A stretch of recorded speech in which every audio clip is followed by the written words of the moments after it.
Hola. Hola.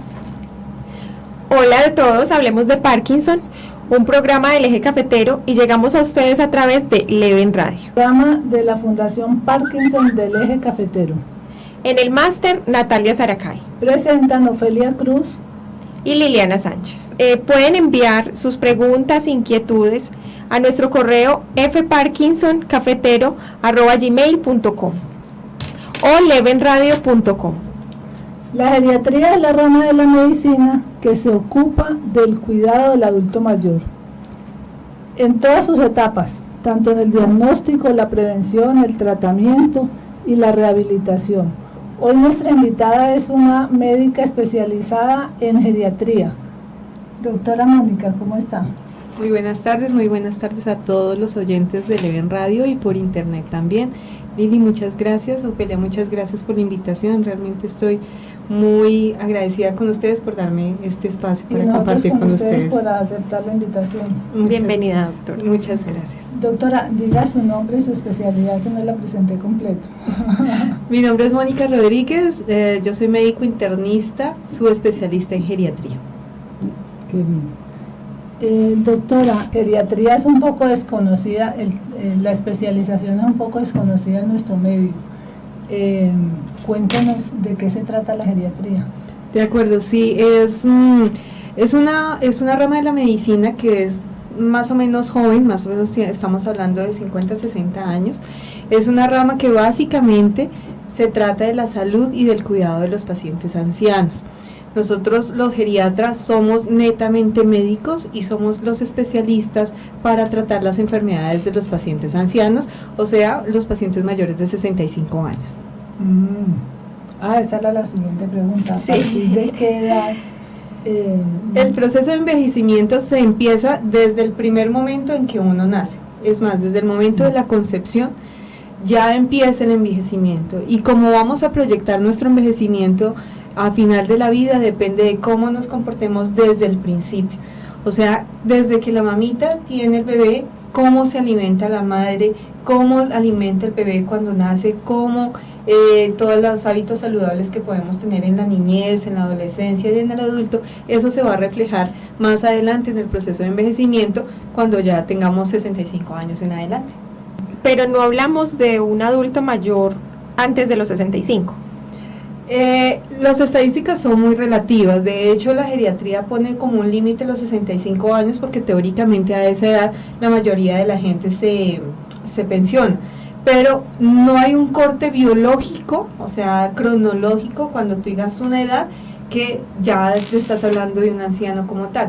Hay pacientes que son mucho más jóvenes, pero que tienen un proceso de envejecimiento mucho más acelerado, como los pacientes que tienen enfermedades crónicas, digamos falla cardíaca, enfermedad renal crónica, y hay otros pacientes que pueden tener 80, 90 años, pero su proceso biológico de envejecimiento es mucho más, menos acelerado. Es por eso que ustedes ven a pacientes de 80, 90 años que parecen de 60, 70, que están completamente joviales, que son muy activos, y hay otros pacientes que pueden tener 50, 60 años y parecen mucho más jóvenes. No, yo voy a ser de los primeros. Esa es la actitud, por eso estamos aquí, para invitarlos a todos a tener un envejecimiento exitoso, saludable. Sí.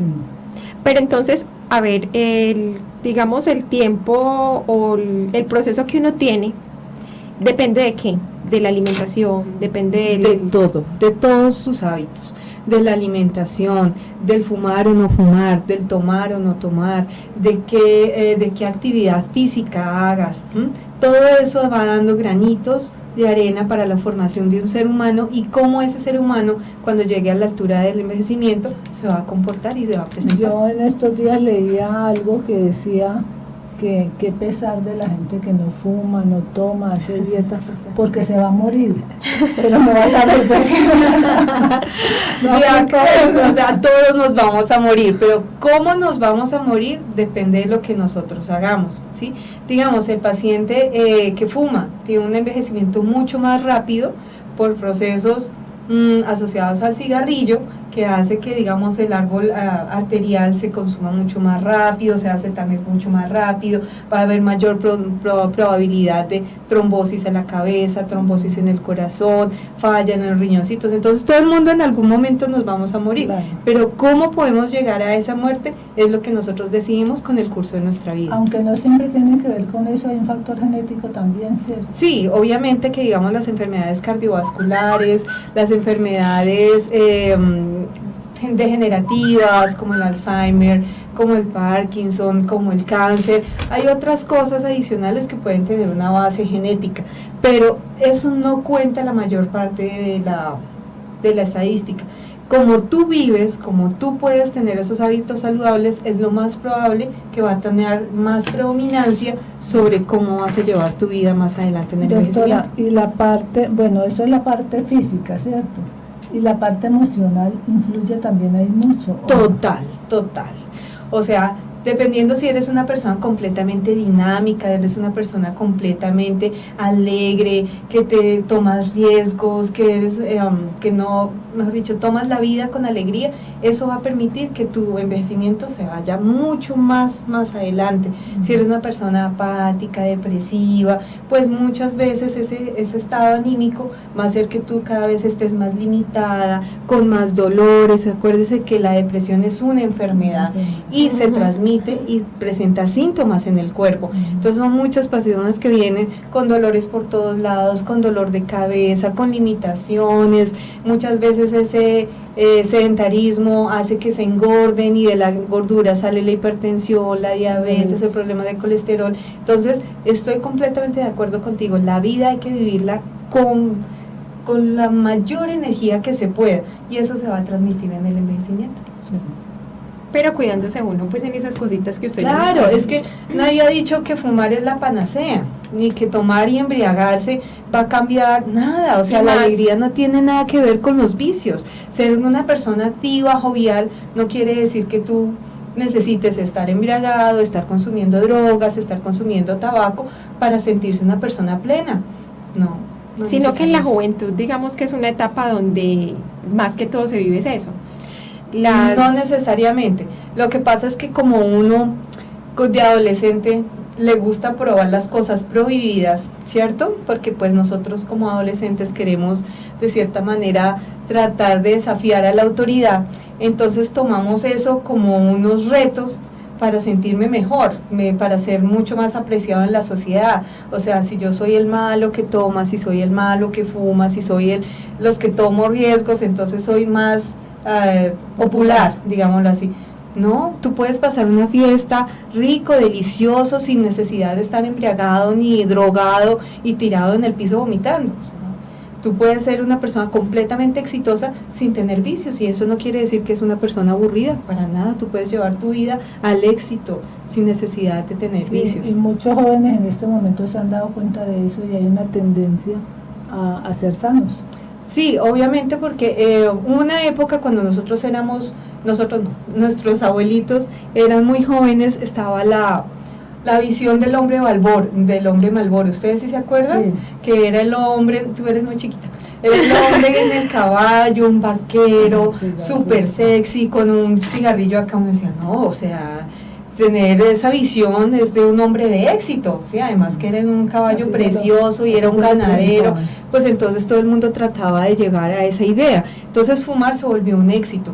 Cuando se dieron cuenta que el cigarrillo traía muchas consecuencias, entre ellas la muerte, la enfermedad coronaria, las trombosis en la cabeza, empezaron a hacer la propaganda de la cesación al tabaco. Entonces por eso en este momento estamos luchando mucho para que nuestros jóvenes no consuman ni drogas ni tabaco, porque no es algo que les va a dar popularidad, ¿sí? Les va a traer muchas consecuencias y obviamente enfermedades muy graves y crónicas, que es lo más... Y que se van a ver reflejadas en unos años. En no unos hay mismo. años. Cuando uno es joven, uno nunca cree que se va a morir, uno nunca cree que se va a enfermar. O que le va a hacer y daño tomar las riesgos. cosas. Tiene unas consecuencias Nunca, fantásticas. uno siempre cree que uno va a ser inmortal y a medida que va pasando el tiempo y uno se da cuenta de las consecuencias de lo que hizo, ya para qué, ya no funciona. Pero obviamente a todas las edades, así sean ancianos, jóvenes, adultos, si tú cambias tus hábitos saludables, el curso de las enfermedades pueden cambiar radicalmente. Sí. Bueno, doctora, ¿y cuáles son las enfermedades más comunes en los pacientes, en los adultos mayores? Ok, según las últimas estadísticas que se aparecen escritas en internet por el Boletín Epidemiológico de Pereira, primero están las enfermedades cardiovasculares, los problemas pulmonares, o sea, el EPOC, que es muy asociado a al uso al consumo de cigarrillo, la diabetes mellitus, la hipertensión arterial, y las otras son a niveles ya de accidentes, pero pues los de enfermedades crónicas, esas son las primeras que se encuentran. Doctora, otra especialidad como muy nueva también y que se sabe poco de ella, pues no es muy generalizado el concepto, es la gerontología. ¿La gerontología y la geriatría son similares? La gerontología, nosotros somos una parte de la gerontología. La gerontología es el estudio de todo el envejecimiento. O sea, nosotros la medicina somos una parte muy pequeñita de la gerontología. La gerontología puede ser arquitectos, pueden ser enfermeros, pueden ser ingenieros, porque estudian todo lo que es envejecimiento. En cambio, nosotros somos solamente la parte clínica de los pacientes ancianos. Pero digamos, ¿cómo puede envejecer una ciudad? ¿Cómo podemos ayudarles a los pacientes ancianos? ¿Cómo se pueden organizar las calles? ¿Cómo se puede organizar la vivienda? Todo eso hace parte de la gerontología. Pero geriatría únicamente se dedica al estudio del tratamiento de las enfermedades de los ancianos. Ah, ya. Bueno, con respecto a los ancianos, hay mucho desconocimiento de cómo tienen que ser los cuidados, el tratar al anciano, cómo es la prevención, pero eso, ¿quién lo tiene que manejar? ¿La persona misma, la familia, programas estatales? ¿Cómo tiene que ser el manejo? Para manejar a los adultos somos todos. Somos desde el mismo paciente, desde que está pequeñito. Esto no es, llegué a los 65, ahora sí me voy a hacer el chequeo, ahora sí voy a ir al médico, me voy a hacer los exámenes, que es lo que uno, no, y me llegan a la consulta pacientes de 40 y 50 años asustados porque ya son viejos, pero si estás en la flor de la juventud, sí, o sea, años. apenas es tu vida, ¿no? Ya se sienten viejos. Entonces miren cómo el problema del envejecimiento le causa pánico y susto a la gente. Entonces nosotros tenemos que aprender a cuidarnos para poder tener un buen envejecimiento. Los pacientes que ya llegaron a los mayores de 65 años, nuestros papitos, nuestros familiares, la vecina, entonces ahí nosotros nos toca rodearlos para poder cómo los podemos ayudar sin tener que cambiarles o poder sustituirles las actividades que ellos hacen, ¿de acuerdo? Porque es muy frecuente que entonces a la abuelita le decimos, abuelita no se pare, abuelita quédese quieta, pero no ve que se va a caer y eso lo único que hacemos es que ella coja mucho miedo para hacer las cosas, va perdiendo su independencia y cada vez se hace mucho más frágil, más débil. Y eso es lo que no queremos. Entonces lo primero que nos toca es motivarla a que ella vuelva a ser como era, que vuelva a hacer sus actividades, que vuelva a caminar, que vuelva a moverse. La dieta es muy importante. Acuérdense que los pacientes a partir de los 40-45 años empezamos a perder masa muscular, entonces es súper importante el aporte de proteínas en este tipo de pacientes, que es lo primero que muchas veces se pierde.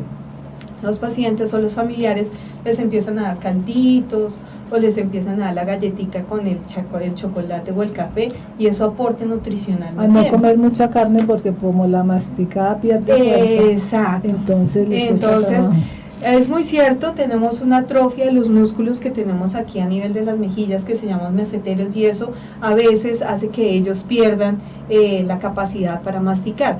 Pero si tú le continúas una dieta sólida, el paciente no tiene por qué perder esa capacidad de masticar. Entonces, ¿qué tenemos que hacer? Tratar hasta donde más podamos mantener ese tipo de dietas y a medida que vaya presentando cambios, pues la vamos a ir cambiando, pero no es que ya llegamos a los 60 años, ya de aquí en adelante hay que hacerle calditos, no, la idea es que continuemos y reforcemos el alimento de ellos. También obviamente desde la parte de vista del país, de la parte política, pues nos toca apoyar a los ancianos. Lastimosamente, en este momento todavía tenemos una población anciana que no ha tenido un envejecimiento exitoso, que son pacientes que terminan después de un proceso agudo, muy probablemente en los hospitales o lastimosamente por su proceso de envejecimiento postrados, deprimidos. Son pacientes que nos toca apoyar para poder rodearlos, poderlos disminuir sus complicaciones como las úlceras, como las neumonías, como todos esos tipos de enfermedades que se puede dar en un paciente postrado, en un paciente que lastimosamente no logró el envejecimiento exitoso. Y pues ahí también nos toca apoyarnos por las campañas a nivel departamental, municipal, para que todos rodeemos a nuestros ancianos. Pero yo he visto más o menos programas de adulto mayor y son de mucha recreación.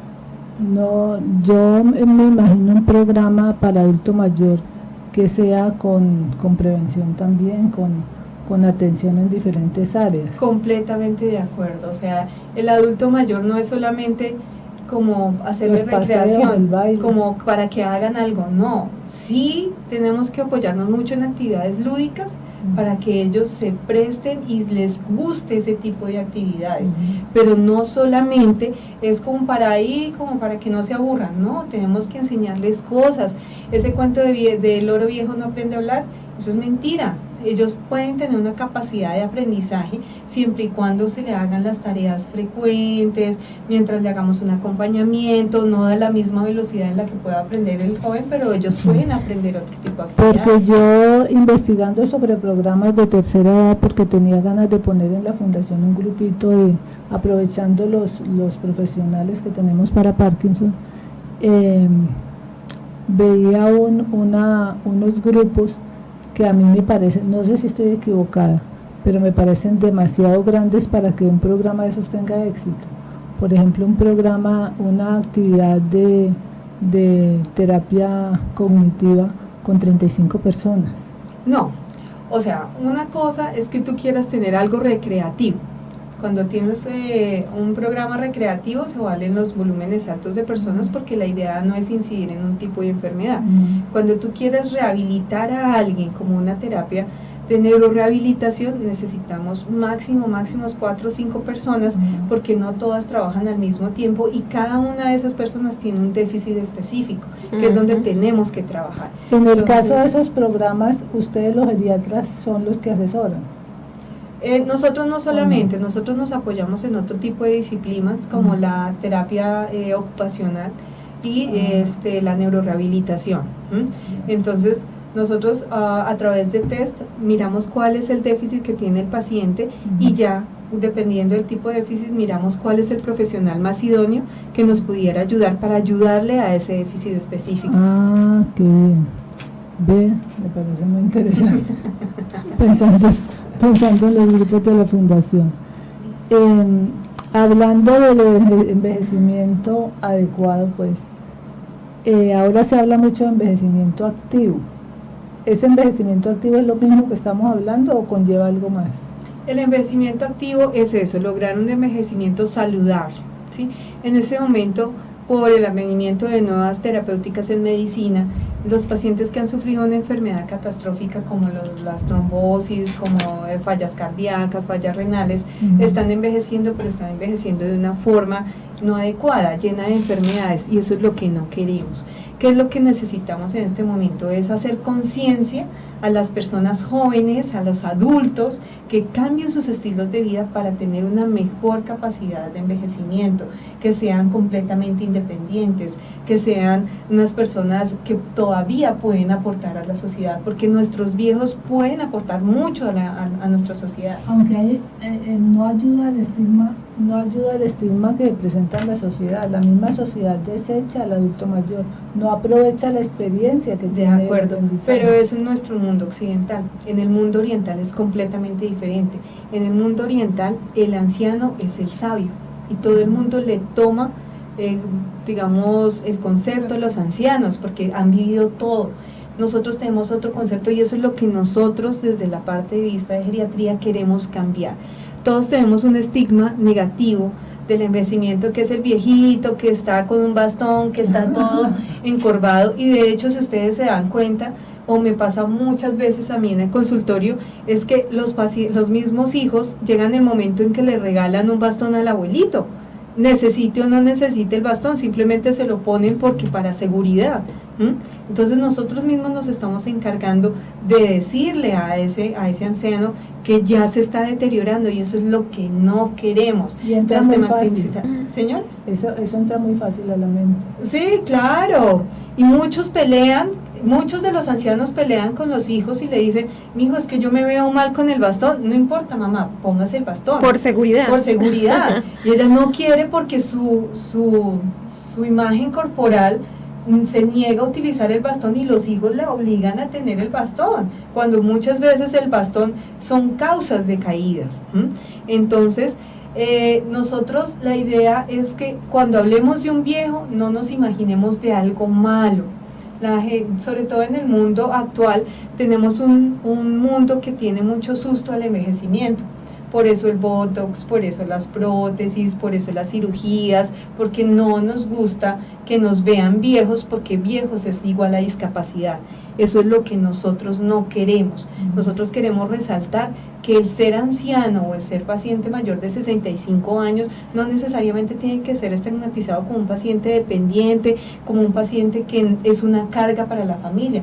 Pensemos en nuestros papás, pensemos en nuestra familia, en nuestros tíos, en la vecina. ¿Cuántos de ellos son completamente funcionales, 70, 80 años, sin necesidad de un bastón? Están súper bien. Están súper bien. De hecho, los pacientes que están institucionalizados en un hogar geriátrico hacen más o menos el 1% de la sociedad.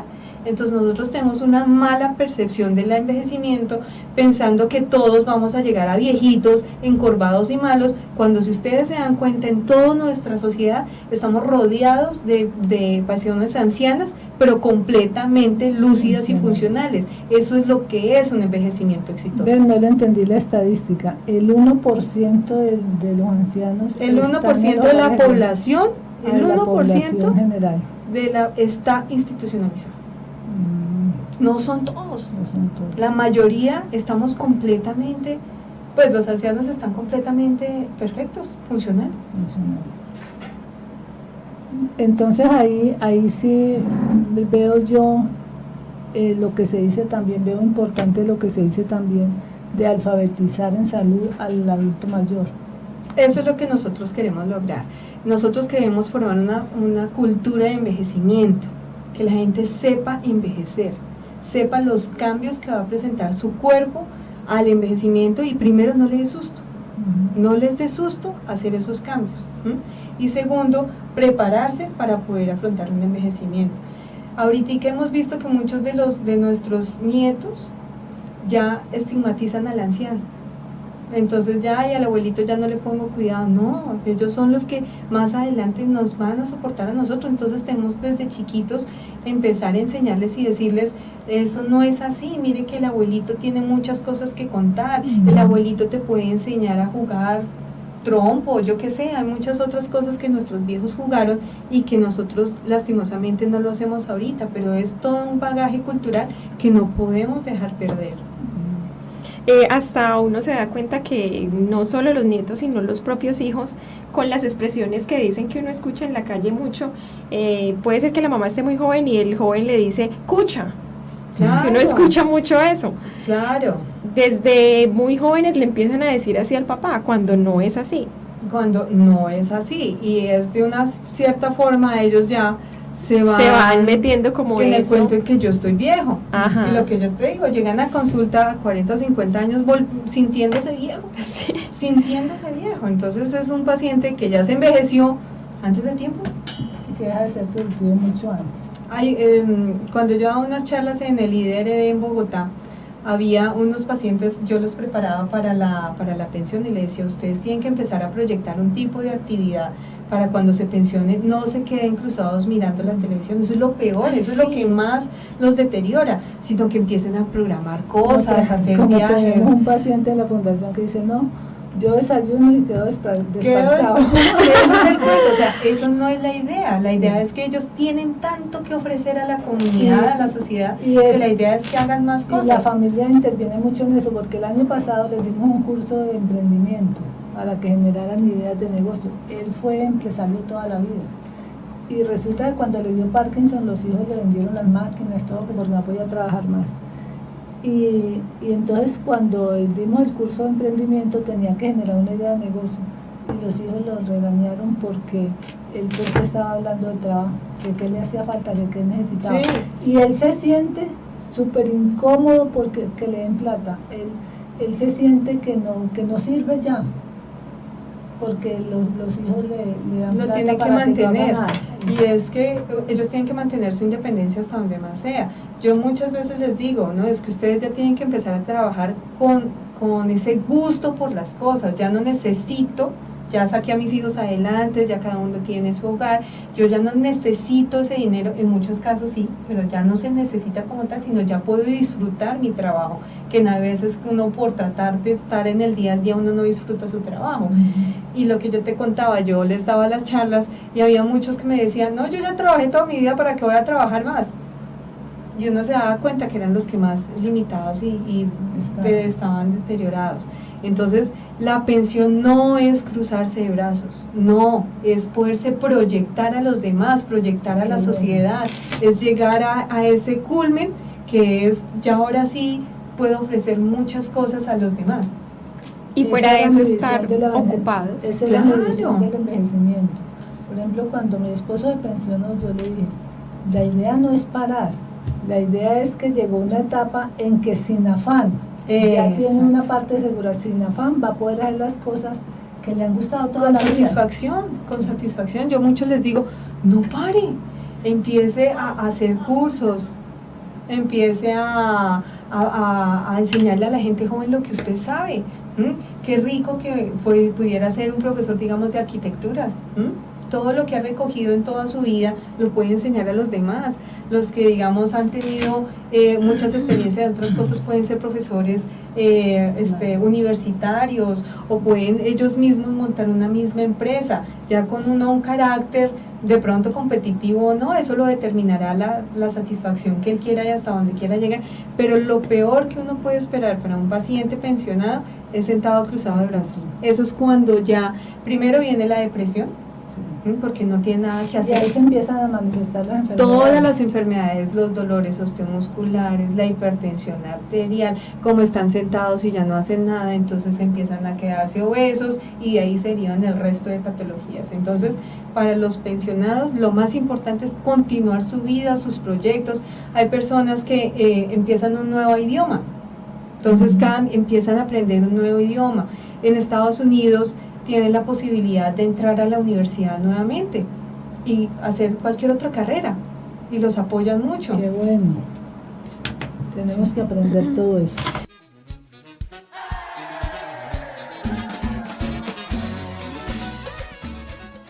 Bueno, doctora, ¿cómo se relaciona la geriatría con las personas enfermas de Parkinson? Nosotros vemos toda la parte funcional e integralmente al paciente, ¿sí? Nosotros vamos muy de la mano de los neurólogos, de los neurorehabilitadores. Yo siempre he creído que la medicina es una reunión de personas que podemos apoyar a un paciente. No es que el paciente es mío, no, o sea, un paciente no pertenece a ningún especialista. Nosotros desde diferentes puntos de vista podemos apoyar al neurólogo, porque el neurólogo solamente va a ver la parte del proceso del compromiso a nivel del sistema nervioso central. En cambio, nosotros vemos el resto de cosas y cómo podemos ayudar a la funcionalidad de ese paciente. Ah, sí, porque eso le iba a preguntar yo si reemplazaban al neurólogo. Nosotros no reemplazamos, de hecho, ninguna especialidad reemplaza a otra. Cada uno ve el punto de vista diferente y nos complementamos entre todos. Y la idea es que entre todos podamos hacer un equipo para poder mejorar o poder tratar de hasta donde podamos mejorar la calidad de vida de un paciente. Pero entonces, ¿en qué momento un paciente requiere el diagnóstico de un geriatra? Así como los pediatras ven a los menores de edad, ¿cierto? A los menores de 18 años, Nosotros los geriatras vemos en los mayores de 65 años porque hay cambios propios del envejecimiento. Tengan o no tengan Parkinson, tengan o no tengan algún otro tipo de enfermedad, hay procesos de envejecimiento que los vemos nosotros. Señora, consulten a otros especialistas, deberían estar en consulta. Teóricamente deberían de estar visitando al geriatra cuando ya uno cumple 65 Pero entonces años. ustedes son los que dan el diagnóstico de que tiene Parkinson. No. Nosotros hacemos un acercamiento, hacemos la búsqueda de enfermedades secundarias. Muchas veces el Parkinson, las manifestaciones del Parkinson se pueden ver en otro tipo de enfermedades, en intoxicación por medicamentos. Entonces nosotros hacemos la otra búsqueda de todo lo que pueda tener. Hay veces que el Parkinson se asocia a otras patologías, entonces nosotros tratamos de forma integral al paciente, pero nos complementamos en la parte neurológica con el neurólogo que dirige el tratamiento específico pero eso del es muy Parkinson. interesante, es decir, no es solo que el neurólogo le diagnostique la enfermedad, sino que ustedes investigan como la razón. Nosotros buscamos las otras causas secundarias al Parkinson. Una cosa es el Parkinson y otra cosa es el parkinsonismo, que son enfermedades que pueden tener alteraciones musculares o neurológicas similares al Parkinson, pero que no son Parkinson.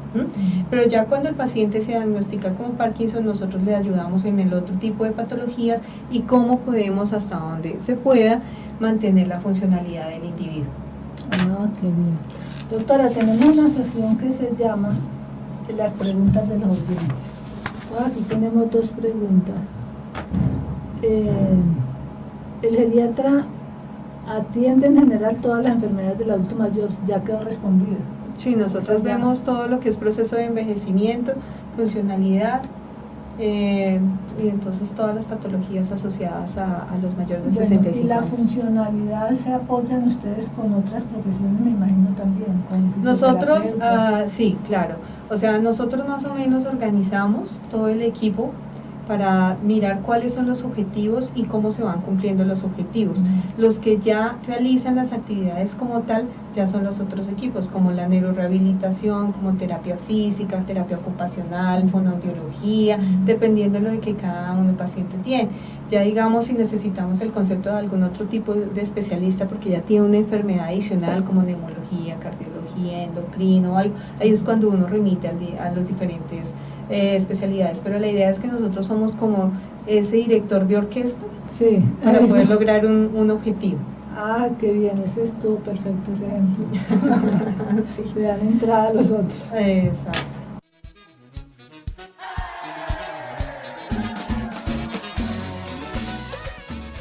Unos tipsitos de manejo adecuado del envejecimiento. Dos tipsitos. Así. No, hay muchos, yo sería Pero feliz contándoles muchos. regalémosles dos. Lo más importante, la actividad física. No dejen de hacer actividad física. Entre más actividad física, menos vamos a tener pérdida de masa muscular y el paciente va a tener una independencia mucho más prolongada y menos dolores o menos compromisos musculares. Ahí le hago una pregunta.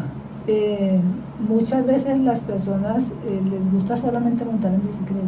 Lo que sea. ¿Eso es suficiente con ese ejercicio? No hay problema. El mejor ejercicio es el que a uno le gusta. ¿De acuerdo? No hay un ejercicio ideal. No hay ejercicio ideal. Si a uno le gusta un ejercicio, Es la decir, idea no es que un lo haga. programa de fisioterapia, sino solamente... Una cosa es actividad física de ejercicio y otra cosa es un programa de rehabilitación donde tú vas a mejorar una alteración neurológica que tengas o muscular. Digamos, si te fracturaste la piernita, tú no vas a ir a hacer ejercicio, tú vas a hacer terapia para rehabilitar esa pierna. En cambio, el ejercicio es como una forma de activar todo el cuerpo. Entonces, el mejor ejercicio es el que a uno le gusta.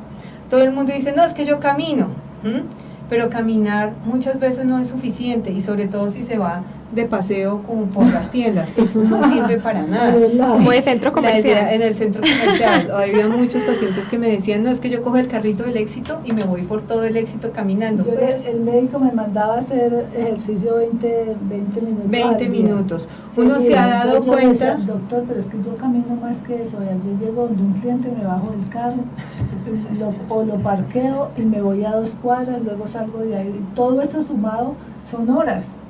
Eso no sirve así. Eso no sirve así, el médico te va a regañar. Sí. Porque entonces Yo nunca le digo a un paciente, tú tienes que lavar la loza 3 veces al día para hacer ejercicio, o sea, no. Para hacer ejercicio de para mano. hacer ejercicio, no. O sea, una cosa es tu actividad normal, que eso no representa beneficio. Para uno tener un beneficio Sí. del ejercicio tiene que ser mínimo media hora todos los días o 150 minutos semanales. Una actividad física en donde uno presente cierto tipo de esfuerzo, o sea, tú sientes que el corazoncito va un poquito rápido y tu respiración se empieza a acelerar. Ese es el punto donde tenemos que mantener durante media hora para que sirva, ¿sí? Ajá. Entonces le digo a muchos de los pacientes, listo, camine, pero camine como si estuviera de afán. Y cuando sienta ese punto, mira el reloj y de ahí en Cuente media adelante hora. cuenta media hora, porque muchos llegan a Al ese mismo punto ritmo. y se cambia, se cansa y se sienta. Y lo más importante, lo que acabas de decir, tiene que ser mantenido. O sea, tiene que ser esa media, miren que media hora es muy cortico. Media hora es lo que no se demora. Pero en ese ritmo. Claro, pero entonces es que somos sedentarios. Sí, ¿Sí? Pero totalmente. yo, miren, yo he visto una persona que yo creo que debe tener 70, 75 años. Todos los días lo veo pasar por la Condina corriendo. Y no sé, yo lo veo hasta muy cerquita a la vía Pereira y se devuelve. 75 años, yo creo que debe tener ese señor, es perfecto. Entonces, si nosotros no fuéramos sedentarios, esa media hora que la llevas. ¿M? Sí. Y eso es para encontrar por lo menos algún cambio en estilo de vida. Cuando necesitas un beneficio como tal del ejercicio, es mínimo 300 minutos semanales. Eso quiere decir 1 hora todos los días. ¿Listo? Estamos hablando de pacientes que no tienen una patología. Lo que Especial. cualquiera, o sea, cualquier tipo de ejercicio. Digamos, muchos pacientes me preguntan, es que yo tengo problemas en la rodilla y en la columna, ¿qué puedo hacer? Hay otro tipo de ejercicios. Está el stretching, están los pilates, está el yoga, hay muchos otro tipo de actividad física que no involucran grandes esfuerzos para las articulaciones de las rodillitas, Sí. y sí te van a dar un beneficio, muy probablemente no el mismo que de un deportista de alto Sí. rendimiento, pero vas a obtener beneficios en tu configuración física y en el manejo de patologías solamente con hacer media hora de alguno de esos tipos de ejercicio. Por ejemplo, en los pacientes con Parkinson que necesitan un tratamiento integral, ahora estamos pensando en que hagan deporte también. Excelente, excelente. Y de hecho se ha visto que los pacientes con Parkinson que tienen una actividad física, no les vamos a detener su problema motriz, porque probablemente se va a presentar, pero los dolores, la rigidez que tiene se va a demorar mucho menos. Entonces, se va a demorar mucho más, que verán ustedes. O sea, que van a estar mucho más activos y más independientes por mucho más tiempo. Se ha hecho muchos estudios porque qué tipo de ejercicio es el mejor. Son ejercicios difíciles para comparar, pero de los que se ha visto, el Tai Chi es espectacular con ellos. El Tai Chi o el Wikong, que son ejercicios muy lentos, pero de actividad sostenida, de resistencia sostenida, hacen que su funcionalidad esté por mucho más tiempo. Ha sido difícil conseguir un profesor de Tai Chi, porque inclusive pusimos por las redes sociales y ni una hoja de vida Te llegó. la tengo. Sí, ay, genial, doctora. Ya te la tengo, después te doy el dato. Bueno.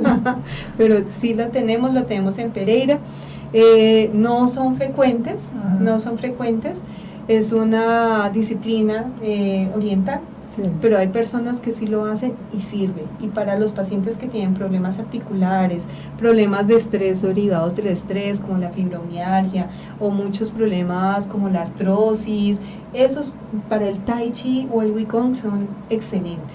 Entonces sí podemos hacer ejercicio. Entonces no le crean a las personas que digan, usted está muy enfermo, tiene No puedo. osteoporosis, no haga nada. Acuéstese. No, eso es lo peor. Eso es lo peor que uno le puede decir a nadie. Nadie debería estar quieto. Todos pueden hacer algún tipo de actividad física, así sea sentados. No importa, puedes hacer ejercicio sentadito sin necesidad de salir corriendo. Bueno, ese concepto de hacer ejercicio es muy nuevo, porque ¿cómo le parece que a una amiga que tengo, es fundadora pues conmigo, el papá tiene hace 22 años Parkinson, y hace 22 años el médico le decía, no camine, no haga ejercicio porque se le acaba la dopamina que tiene. No, no es nuevo. Es de mucho tiempo, pero no le habíamos parado lo suficiente interés como lo tenemos ahorita. De hecho, hay especialidad en medicina del deporte. ¿Mm? Y todos esos tipos de patologías, no solamente el Parkinson, Alzheimer, hipertensión arterial, diabetes, dislipidemias, fibromialgia, osteoartrosis, se ha considerado que el ejercicio es fundamental como tratamiento y que nosotros deberíamos de prescribir el ejercicio, sino que actualmente, lastimosamente, el médico no conoce cómo se debe formular, no conoce qué alcances puede tener el ejercicio y por eso muchas veces uno solamente le diga, ay, haga ejercicio y como que uno no le presta atención y como si uno no le da la suficiente importancia, el paciente cree que eso no es serio y es de lo más importante. No, y es para tan cualquier importante, patología. vea, hoy la hija de un paciente que lleva 2 semanas en la fundación y llegó muy pegado, me manda, vea mi papá cómo está de bien, está manejando, si ve el movimiento que hace, llevando aquí la cabrilla, él no hace ese movimiento y es haciendo las terapias, haciendo la actividad física en tan poco tiempo que yo misma, que llevo ya 3 años, casi 4 años con la fundación, me quedé sorprendida del grado de respuesta, o sea, de no esta solamente él, muchos pacientes en los que nosotros considerábamos que el paciente se había perdido porque estaba muy postrado, le empezamos a hacer ejercicio y rehabilitación, y son pacientes que se vuelven a parar, que vuelven a caminar, pero siempre y cuando alguien esté apoyándolos todo el tiempo, porque si un paciente está sedentario, ¿sí? Nosotros que no hacemos ejercicio o que lo intentamos hacer, hacemos media hora y quedamos rendidos. Imagínate un paciente que lleva postrado tanto tiempo, donde su músculo se ha disminuido y con esa poquita cantidad de músculo tiene que mover todo un esqueleto. Es como si hubiera estado en el gimnasio 10 horas. Entonces pues ellos al principio se sienten muy cansados y desgastados, pero a medida que va pasando el tiempo se van viendo cómo ellos van mejorando su capacidad física y ellos mismos sienten, doctora, si yo no hago ejercicio me duele por todos lados, y es así, el ejercicio es mágico. Y es también importante en esos casos asesorarse bien, porque hay personas que toman los ejercicios de internet y como no tienen conocimiento de qué ejercicio les conviene, ha habido casos graves. No solamente con el ejercicio, con todo, con todo. Yo digo que el médico nunca va a ser reemplazado por una máquina. ¿Sí? Las máquinas pueden tener capacidad de asociación de muchos síntomas, muchos signos, pero nunca van a tener la misma capacidad como ese olfato clínico que uno tiene. Y a mí me llegan muchos pacientes de cierta manera asustados por lo que vieron en internet, porque entonces a ti te dicen un infarto, entonces buscan y entonces claro, aparece todo el cuadro clínico del infarto y se la exageración. Lo mismo pacientes con Alzheimer, entonces ustedes saben, paciente con Alzheimer, una enfermedad crónica, 20, 30 años, y entonces la familia está así porque me acaban de diagnosticar un Alzheimer y ya están pensando que en qué momento el paciente se va a poner agresivo, se va a hacer chichi. No sabemos, eso depende de qué tanto le podamos ayudar. Entonces lo que sí nos ha de cierta manera alterado la consulta es que muchos pacientes creen que el internet es el médico. Entonces se ponen a tomar un montón de cosas que no son, empiezan a hacer un montón de cosas, ahora está de moda los batidos, de lo que tú quieras. Le cuento un caso, sufre hace años de ácido úrico, pero lo tiene muy controlado. No, pues lleva años que no le duele el dedo corto, que es donde es el que se manifiesta. Y el año pasado casi se muere, porque le sintió el dolorcito y fue y miró en internet. Y entonces decía, cuando tenga un ataque de ácido úrico, tómese las pastas de la siguiente manera. Y entonces pensó que eso era un ataque de ácido úrico y había que tomarse como una cada hora, algo así. Sí, eso se tomó un montón y le dio una diarrea que no le paraba. Sí, ya no lo utilizamos así. Le cuento que a pesar pero anteriormente de que, a pesar de que fue al médico, le mandaron medicina y todo, él siguió muy mal. Llegó un momento en que no era capaz de hablar, lo tuvieron que salir para urgencia, hospitalizarlo. Impresionante fue esa recomendación de tomárselo cada hora hasta que le diera diarrea, porque le dio, ya no paraba de la cantidad de medicina que se tomó. No, yo sí celebro que los pacientes busquen su patología, porque es muy importante que los pacientes sepan qué es lo que tienen para que nos ayuden al control de la enfermedad. O sea, lo primero es combatir la ignorancia, eso está muy bien, pero el problema es cuando ellos asumen que todo lo que se dice en internet es cierto. Entonces no consultan, no dicen nada, sino que empiezan a hacer un montón de locuras y ya cuando llegan a la parte clínica ya están muy complicados, que eso es lo que no debería suceder. Qué rico que llegaran a la consulta con dudas y uno podérselas solucionar. El primer tip, hacer ejercicio. Total. La interrumpimos para el segundo. Segundo, la nutrición. La nutrición básica es una nutrición saludable. Uno no necesita matarse, ni hacer dietas restrictivas, ni dejar de comer, no. Antes todos deberíamos de comer 6 veces al día. Desayuno, medias noches, almuerzo, 11 comidas. 6 veces al día. Pero no platos grandes, Se me nota que sino como platos. 3. Pero eso hace que mejoremos el metabolismo, se metabolicen mucho mejor las comidas, y la idea es que sean comidas sanas. Yo les digo a los pacientes, la cosa es muy fácil, uno simplemente tiene que comer sano en esta vida. ¿Quién ha dicho que la hamburguesa y la empanada es sano? No, todos sabemos que los una grasas arepita con chicharrón, pataconcito, no, lastimosamente tampoco. no es sano, pero podemos combinar ese tipo de comidas para que podamos tener algún tipo de dieta balanceada. Pero sí, la idea es una dieta balanceada, pero no restrictiva ni dejar de comer nada. Muchos ahora están en la boga de los suplementos, en la boga de los batidos, y me cambian la comida por batidos. Acuérdense que la comida tiene una connotación de satisfacción. Cuando uno va a celebrar algo, uno invita a una comida porque es celebración, es sentirse rico, es sentirse con otras personas, comer algo agradable, algo que uno ve y le da agua en la ese punto de disfrutar lo estamos perdiendo comprando suplementos que muchas veces ni siquiera lo necesitan. Suplemento es suplementar, es complementar lo que no estamos recibiendo, o un montón de pastillas o un montón de batidos que no tienen razón si la persona es completamente sana. Entonces, pues estamos cambiando la comida natural por algo más caro y que no necesitamos. Doctora, muchísimas gracias. No, con mucho gusto. Otro tipcito, póngase en modo disfrute. Disfrute esta vida, llene sus años de felicidad. De acuerdo. Muchas Así gracias. es. Les recordamos Que nos visiten en las redes, en la página. En la página, que nos escriban al correo fparkinsonCafetero@gmail.com, y la página www.parkinsoncafetero.org. que nos escriban también a levenradio.com @gmail. Y recuerden que tenemos la repetición del programa el sábado a las 10 de la mañana. Nos vemos. Chao. Chao. Gracias por la invitación.